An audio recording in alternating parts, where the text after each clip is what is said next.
సంవత్సరాల తరబడి ఎన్ని మందులు వాడినా మీ మోకాల నొప్పులు తగ్గట్లేదా? ప్రాణ పెయిన్ క్లినిక్ లో అత్యాధునిక చికిత్స. Welcome to Suman TV. Telangana CM Revanth Reddy ఢిల్లీలో బిజీగా కనిపిస్తున్నారు. ఇవాళ ఒక కొత్త రిజల్ట్తో ఆయన తిరిగి తెలంగాణకు వచ్చే అవకాశం కనిపిస్తుంది.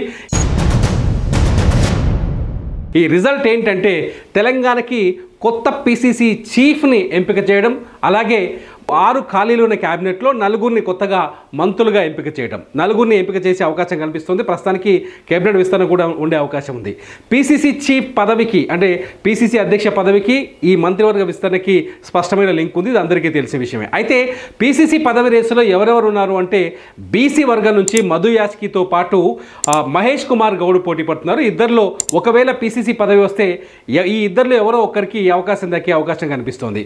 అయితే మధు యాష్కి కంటే మహేష్ కుమార్ గౌడ్కి ఎక్కువ అవకాశాలు ఉన్నాయనే చర్చ జరుగుతోంది. ఇకపోతే ఎస్సీల నుంచి ఇద్దరు పోటీ పడుతున్నారు. సంపత్ కుమార్ ఎవరైతే ఉన్నారో గతంలో కాంగ్రెస్లో కీలక నేతగా కాంగ్రెస్ ఎమ్మెల్యేగా పనిచేశారు, కాంగ్రెస్ పార్టీలో కీలక నేతగా ఉన్నారు. సంపత్ కుమార్తో పాటు కొత్తగా ధర్మపురి ఎమ్మెల్యే అడ్లూరి లక్ష్మణ్ పేరు కూడా తెరపైకి వచ్చింది. ఈ ఇద్దరిలో ఒకరికి అవకాశం కలిగే ఛాన్స్ ఉన్నట్టుగా తెలుస్తుంది. సంపత్ కుమార్ లేదంటే అడ్లూరి లక్ష్మణ్కి పిసిసి ఛాన్సెస్ చాలా ఎక్కువ కనిపిస్తుంది. ఇకపోతే ఎస్టీలోకి వచ్చేసరికి ఎస్టీలో బలరాం నాయక్ పేరు వినిపిస్తుంది. మహబాద్ నుంచి ఆయన ఎంపీగా ఉన్నారు. బలరాం నాయక్ ఒకవేళ లంబాడీలకు గతంలో చరిత్రలో ఎప్పుడూ పిసిసి పదవి ఇవ్వలేదు, ఈసారి ఇచ్చే అవకాశాలు ఉన్నాయనే చర్చ కూడా జరుగుతుంది. బలరాం నాయక్కి ఒకవేళ లంబాడీల నుంచి పిసిసి అధ్యక్షుని ఎంపిక చేస్తే బలరాం నాయక్కి అవకాశం వచ్చే ఛాన్సెస్ చాలా స్పష్టంగా కనిపిస్తున్నాయి. అయితే ఒకవేళ బీసీలకు పిసిసి పదవి ఇస్తే వాళ్ళకి మంత్రివర్గంలో అవకాశాలు చాలా తక్కువగా ఉంటాయి. ఎస్సీలకి పిసిసి అధ్యక్ష పదవి ఇస్తే మంత్రివర్గంలో అవకాశం చాలా తక్కువగా ఉంటుంది వాళ్ళకి. ఒకవేళ ఎస్టీలకి పిసిసి పదవి ఇస్తే మంత్రివర్గంలో ఛాన్సెస్ తక్కువగా ఉన్నాయి. ఇంతకీ క్యాబినెట్లో ఎవరెవరు పోటీ పడుతున్నారో ఒకసారి చూద్దాం.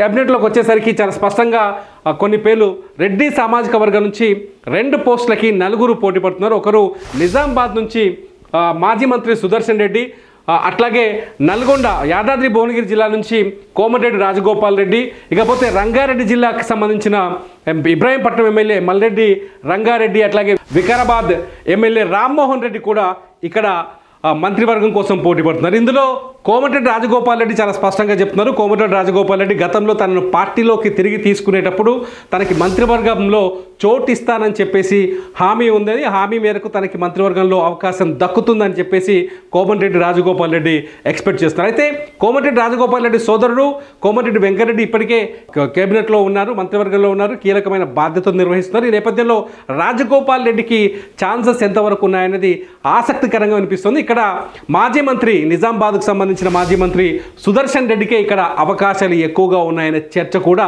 కాంగ్రెస్ పార్టీలో జరుగుతుంది, రాజకీయ వర్గాల్లో జరిగిపోతుంది. ఇకపోతే ఉమ్మడి రంగారెడ్డి జిల్లాకు వచ్చేసరికి ఇబ్రాహీంపట్నం నుంచి మల్లెడ్డి రంగారెడ్డి, వికారాబాద్ నుంచి రామ్మోహన్ రెడ్డి పోటీ పడుతున్నారు. కాబట్టి రామ్మోహన్ రెడ్డికి దక్కుతుందా, ఇక్కడ మల్లెడ్డి రంగారెడ్డికి అవకాశం దక్కుతుందా అనేది పెద్ద చర్చగా మారేది.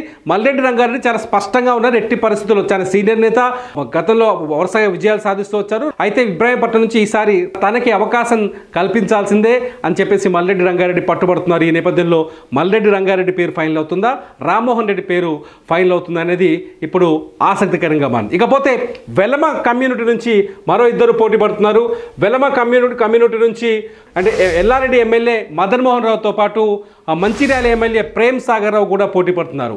ప్రేమ్ సాగర్ రావుని ఖచ్చితంగా క్యాబినెట్లోకి తీసుకోవాల్సిందని చెప్పేసి కాంగ్రెస్లో మరో కీలక నేత రేవంత్ రెడ్డి పైన ఒత్తిడి చేస్తున్నట్టు తెలుస్తుంది. మదన్ మోహన్ రావు కూడా చాలా ఆశగా ఎదురు చూస్తున్నారు. ఈసారి తనకి క్యాబినెట్లో చోటు దక్కుతుందని ఆశిస్తున్నారు.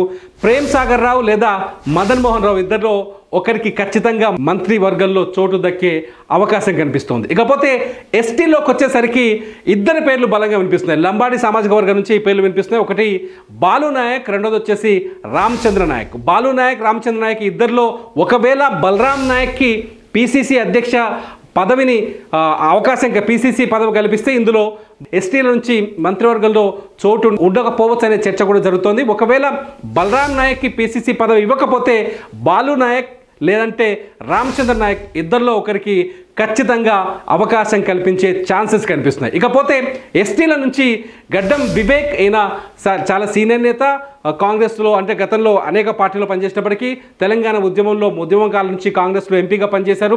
వివేక్ కూడా ఇక్కడ మంత్రి పదవి కోసం పోటీ పడుతున్నారు. వివేక్ పేరు ఖచ్చితంగా కేబినెట్ లిస్టులో ఉంటుందని చర్చ జరుగుతుంది. ఒకవేళ సంపత్కి ఎవరైతే ఇదే ఎస్సీ సామాజిక వర్గానికి సంబంధించిన నేత సంపత్ని పీసీసీ అధ్యక్షుడిగా ఎంపిక చేస్తే వివేక్కి మంత్రివర్గంలో చోటు దక్కే ఛాన్సెస్ కనిపించట్లేదు. ఒకవేళ సంపత్కి అక్కడ పీసీసీలో అవకాశం దొరక్కపోతే, పీసీసీ అధ్యక్ష పదవికి అవకాశం దొరక్కపోతే ఖచ్చితంగా వివేక్ ఇక్కడ క్యాబినెట్లో అవకాశం దొరుకుతుందనే చర్చ జరుగుతుంది. మొత్తంగా ఇవాళ పదవులపై కొంత స్పష్టత వచ్చే అవకాశం కనిపిస్తుంది.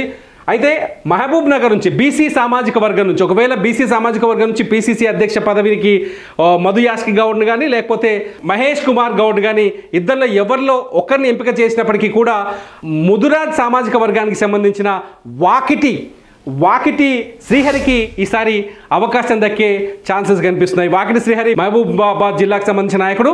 వాకిటి శ్రీహరికి ఖచ్చితంగా బెర్త్ కన్ఫర్మ్ అవుతుందని, మంత్రివర్గంలో బెర్త్ ఉంటుందని చెప్పేసి చర్చ జరుగుతుంది. మొత్తంగా సుదర్శన్ రెడ్డి, వాకిటి శ్రీహరి పేర్లు అయితే ప్రస్తుతానికి స్పష్టత ఉన్నట్టుగా తెలుస్తుంది. సుదర్శన్ రెడ్డికి, వాకిటి శ్రీహరికి మంత్రివర్గంలో చోటు దక్కుతున్న స్పష్టత ఉంది. అయితే పీసీసీ అధ్యక్ష బాధ్యతలు ఎవరికి అప్పచెప్తారో, ఏ సామాజిక వర్గానికి అప్పచెప్తారో దాని తర్వాత మిగతా వాళ్ళ అవకాశాలపైన స్పష్టత వచ్చే ఛాన్సెస్ ఉంది. మొత్తానికైతే రేవంత్ రెడ్డితో పాటు ఉత్తమ్ కుమార్ రెడ్డి, అట్లాగే డిప్యూటీ సీఎం బట్టి విక్రమార్క వీళ్ళంతా ప్రస్తుతానికి ఢిల్లీలో చర్చలు కొనసాగిస్తున్నారు.